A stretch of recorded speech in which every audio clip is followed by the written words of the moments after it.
हाँ जी लड़कों लड़कियों, क्या तुम भी चिंटू की तरह 10-20 व्यूज से परेशान हो ना? क्या तुम्हारे भी व्यूज जाते हैं तो 1-2 हजार पर जाकर रुक जाते हैं ना? लेकिन चिंता मत करो, अब नहीं होगा।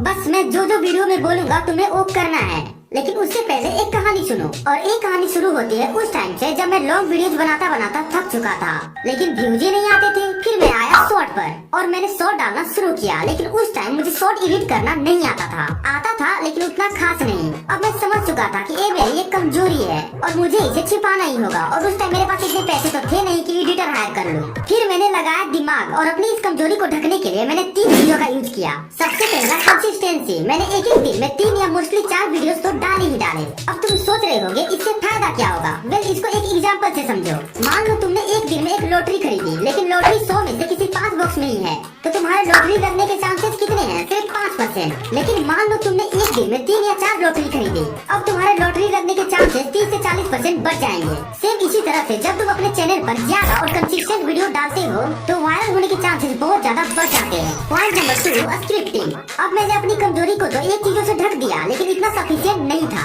इसलिए मैंने किया थोड़ा और मेहनत और मैंने अपनी स्क्रिप्टिंग पर बहुत ज्यादा ध्यान दिया। मैं अपनी स्क्रिप्ट लिखने में सबसे ज्यादा टाइम लगाता था और जब तक मैं खुद सेटिस्फाइड नहीं होता था तब तक उस स्क्रिप्ट पर वीडियो नहीं बनाता था। और इस तरह मैं अपने स्क्रिप्ट को कैची बना पाता था, जिसकी वजह से ऑडियंस मुझे लास्ट तक देखती और वीडियो वायरल। नेक्स्ट और सबसे इम्पोर्टेंट चीज थी वॉइस। अगर तुमने अपनी वॉइस पर ध्यान नहीं दिया ना तो तुम्हें ऊपर की दोनों चीजें काम बिल्कुल नहीं आने वाली। इसलिए तुम्हें सबसे ज्यादा ध्यान अपने वॉइस पर देना है। दैट्स व्हाई अगर हो सके तो तुम एक 500-600 का बोया का माइक खरीद लो। और थोड़ा ज्यादा पैसा लगाना चाहते हो तो 300-400 का पॉप फिल्टर भी आता है। इसको बस अपने माइक के आगे लगा लेना और तुम्हारा सेटअप तैयार। बस इतना करने के बाद तुम अपने वॉइस को इम्प्रूव करने का कोशिश करते रहना। और जब तुम्हें लगे कि हाँ मैं अपनी वॉइस अच्छे से दे पा रहा हूँ तभी वीडियोस बनाना। लेकिन वेट, मैंने अपनी कमजोरी की कहानी तुम्हें सुनाई ही क्यों? वेल, यही तो है सारा खेल। तो अब मैं बताता हूँ तुम्हें शॉर्ट वायरल करने का तरीका। नंबर 1, तुम्हें 30 दिनों में कम से कम 60 वीडियोस तो डालनी ही डालनी है। नंबर 2, अपनी कमजोरी पहचानना। नंबर 3, अपनी उस कमजोरी को पहचान कर किसी और चीज से ढकना।